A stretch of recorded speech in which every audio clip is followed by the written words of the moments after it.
দীর্ঘ টালবাহানার পর প্রাথমিকে নিয়োগ দুর্নীতি মামলায় কালীঘাটের কাকু ওরফে সুজয়কৃষ্ণ ভদ্রের কণ্ঠস্বরের নমুনা হাতে পেয়েছে ইডি। সেই রিপোর্ট আদালতে জমা দিয়ে কেন্দ্রীয় সংস্থা জানাল, তারা যা সন্দেহ করেছিল তা মিলে গিয়েছে।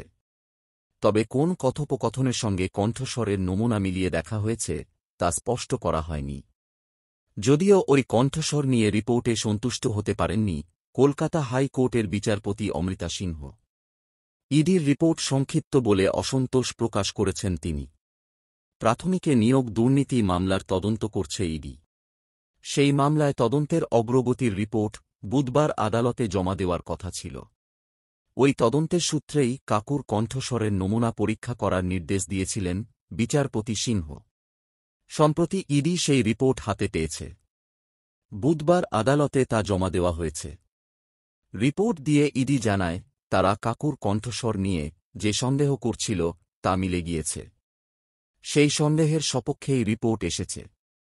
বুধবার আদালতে ইডি যে রিপোর্ট জমা দিয়েছে তা 5 পাতার। তার মধ্যে 3 পাতা জুড়েই কাকুর কণ্ঠস্বরের তথ্য রয়েছে।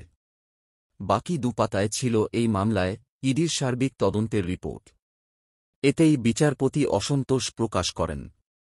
ইডির তদন্তের রিপোর্ট এত সংক্ষিপ্ত কেন?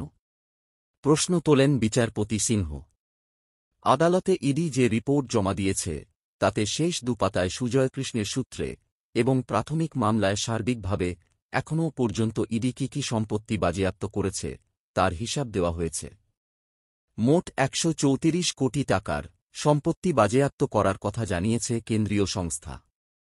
বিচারপতি সিংহের প্রশ্ন, 2014 সাল থেকে যে দুর্নীতি হচ্ছে তাতে বাজেয়াপ্ত সম্পত্তির পরিমাণ এত কম কেন? টাকার অঙ্কই বা এত কম কেন? ইডি আদালতে জানিয়েছে, আরও কিছু সম্পত্তি বাজেয়াপ্ত করার প্রক্রিয়া চলছে। সংশ্লিষ্ট দপ্তরের কাছ থেকে তার জন্য অনুমতি চাওয়া হয়েছে। প্রতিদিনই তদন্ত এগোচ্ছে। কিন্তু ইডির এই বক্তব্যেও পুরোপুরি সন্তুষ্ট হতে পারেননি বিচারপতি।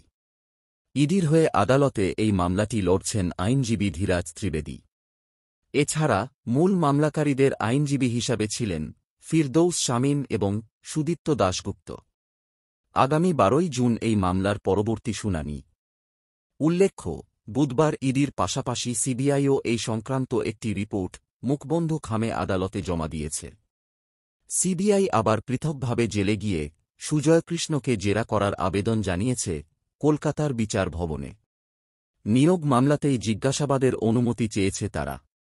নিয়োগ দুর্নীতিকাণ্ডে ইডির হাতে গ্রেপ্তার হয়েছিলেন সুজয়কৃষ্ণ। তারপর দীর্ঘদিন তিনি হাসপাতালে ছিলেন। মাঝে একটি বেসরকারি হাসপাতালে হৃদ্যন্ত্রের অস্ত্রোপচারও হয় সুজয়কৃষ্ণের। তাঁকে হেফাজতে নিতে বারবার চেষ্টা চালায় ইডি, যদিও তা সফল হয়নি। এ বিষয়ে এসএসকেএম কর্তৃপক্ষের দিকেও আঙুল তোলে কেন্দ্রীয় তদন্তকারী সংস্থা। তাঁর কণ্ঠস্বরের নমুনা সংগ্রহ নিয়েও দীর্ঘ টানাপোড়েন হয়। তারপর গত 3 জানুয়ারি জোকা ইএসআই হাসপাতালে নিয়ে গিয়ে কালীঘাটের কাকুর কণ্ঠস্বরের নমুনা সংগ্রহ করা